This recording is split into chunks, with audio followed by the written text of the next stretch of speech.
National হেরাল্ডের সম্পত্তি অন্যায়ভাবে বাজেয়াপ্ত করা ও সোনিয়া গান্ধী রাহুল গান্ধীর নামে মিথ্যে মামলায় ইডির চার্জশিট দেওয়ার অভিযোগ তুলে রাস্তায় নামল এবার জাতীয় কংগ্রেস। বুধবার দুর্গাপুরের প্রান্তিকা বাসস্ট্যান্ডের সামনে বিক্ষোভ শুরু হয়। প্রধানমন্ত্রী নরেন্দ্র মোদীর কুশপুত্তলিকাও দাহ করা হয়। জেলা কংগ্রেস সভাপতি দেবেশ চক্রবর্তী বলেন, কেন্দ্রীয় সরকার প্রতিহিংসামূলক রাজনীতির জন্য আজকের এই পরিস্থিতি।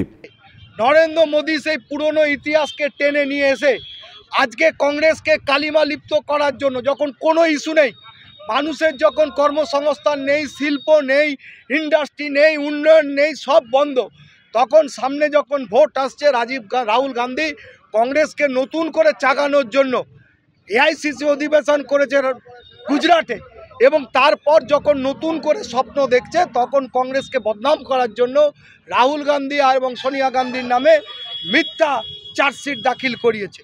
এবং ন্যাশনাল হেরাল্ডের 700 কোটি টাকা তারা সেটাকে বাজেয়াপ্ত করেছে, যেন সেখানে কোনো ফান্ড না থাকে, কংগ্রেসকে অর্থনৈতিকভাবে পঙ্গু করা যায়।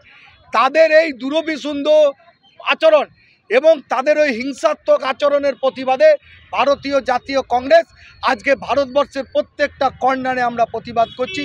পশ্চিম বর্ধমানের দুর্গাপুরেও আমরা এখানে প্রতিবাদ কর্মসূচি নিয়েছি এবং সেখানে আমরা নরেন্দ্র মোদীর কুশপুতুল দাহ করছি। সনাতন গড়াই, 99 নিউজ বাংলা, দুর্গাপুর।